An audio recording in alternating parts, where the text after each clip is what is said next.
Welcome back. We have heard from two of Connecticut's top Democrats in the state, so it's time to bring in Connecticut GOP Party Chair J.R. Romano. J.R., thanks for being here. Thank you for having me. All right, first of all, you are not seeking re-election for your spot. Your term is up in June. What led to that decision? It's just time. I'm ready for a new challenge. Most chairmen last about 14 months across the country. I'm going on 6 years. I'm not going to go far, but I think it's time for something else. So when you say you're not going to go far, are you going to still be involved with the party? Well, yeah, of course. I mean, Connecticut's a small state. We have lots of great relationships. And you know, I still think I'm going to be a part of trying to hold Democrats accountable for the tax increases and their fiscal mismanagement of the state. Are you going to run for office at some point? I honestly don't know. I don't know. All right, so we have that election in June. Are you hearing rumblings of who may replace you, or is that still kind of up in the air? It's still kind of up in the air. You know, there's been talks of, you know, some ex-legislators. You know, people have mentioned Len Fasano to me, but you never know. You never know where it'll go. Interesting. All right, so let's talk about the direction of the Republican Party in Connecticut. Throughout your tenure here, you've had some victories. You were able to get the Senate at one point up to an even amount, Democrats and Republicans. That did not play out, though, this last election cycle or the last presidential cycle as well. What do you think needs to happen, and what are you most proud of? So look back for us and look forward. Well, look, I think in terms of the accomplishments, one thing I think I'm most proud of is that since 2011, the only year that was not delivered a tax increase was in 2017, because Republicans were able to get larger, have a bigger piece of the pie, if you will, in regards to the General Assembly seats. So that staved off a tax increase for the people of the state of Connecticut, which I'm very proud of. Because God knows going into 2021, if Democrats maintain their majorities, I can guarantee to your viewers they're going to raise taxes. So, you know, that probably is the biggest one. The only other thing that I'd say, Jen, is that getting those seats in 2016, you know, I know everyone loves to say it's the chairman or it's the party. We had some great candidates that worked really hard. And a lot of that is who our candidates were and the work that they put in. As far as going forward, I think Republicans have to continue to talk about how our policies are going to make life better for, say, a single mom in Meriden or Norwich or Hartford or Derby, where I'm originally from. As long as Republicans stay very clinical in the way they communicate, it'll be difficult to win over. I think some people that kind of assume that Republicans have this callous viewpoint. The truth is that we owe it as a party and as political leaders to the people that are paying taxes and the people that are part of our communities to do better. And in my opinion, the Democrats have been failing them for years. But I think Republicans have to do a better job explaining and how much we truly do care and how our policies will actually make the lives of people living here better. You know, President Trump on the ticket 4 years ago did, you know, give you some cities and towns in Connecticut, but also hurt you in areas like Fairfield County, where you had incumbents like Tony Boucher voted out and Will Haskell moving in there. You had that blue wave going through Fairfield County. How do you combat that in several days from now? The election, only 2 days away. So I think there's people are a little dramatic in terms of a wave. Certainly we lost seats, but I was a part of Connecticut politics in 2004 and 2006. The General Assembly for the Republicans went to about 38 members. Republicans, comparatively to this idea that was a wave, held their own, and we still lost. I mean, we had historical gains in 2016, and we had a little bit of a slip back in 2018.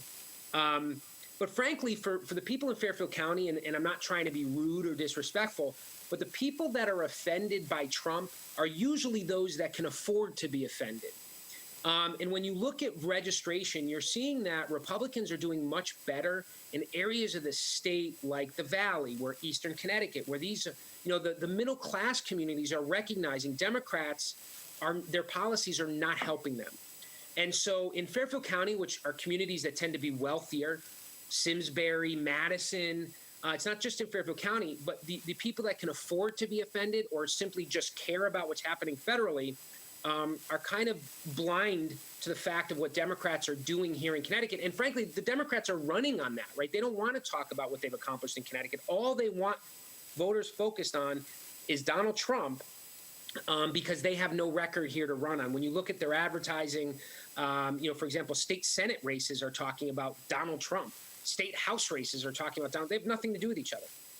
But that's the Democrat strategy, to hope that Connecticut voters are ignorant to the fact that these are two very different jobs and different responsibilities.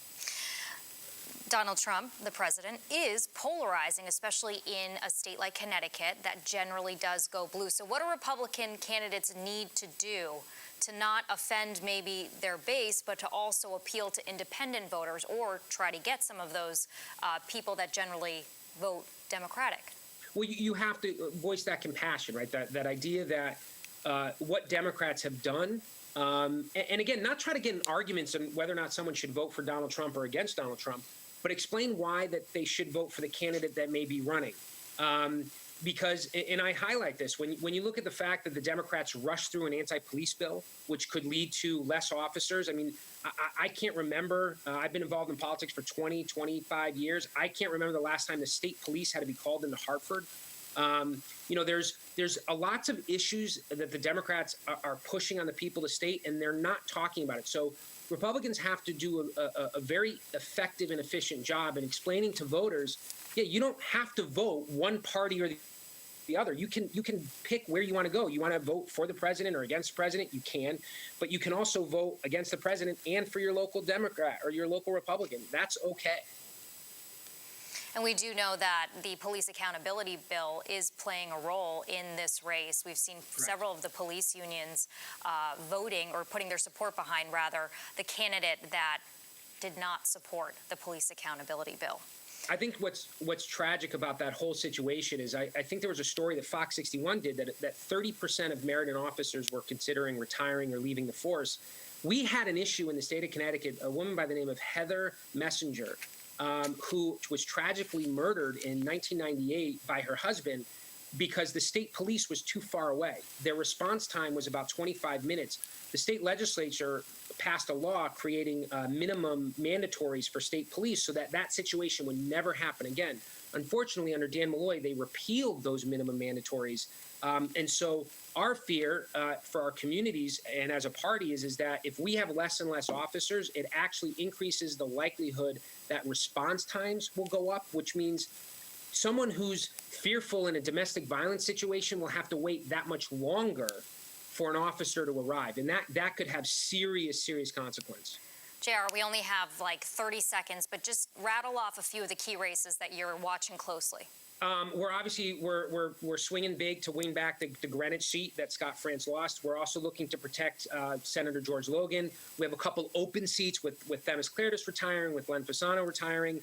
We had a couple legislators retiring. So it'll be very interesting. Make sure that you go out and vote if you haven't already. It's going to be an interesting year.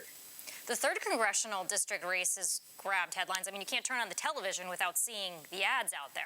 It certainly will be competitive. The registration numbers are a little tough for us, but Margaret Stryker has done a tremendous job prosecuting her case that it's time for Rosa DeLauro to retire.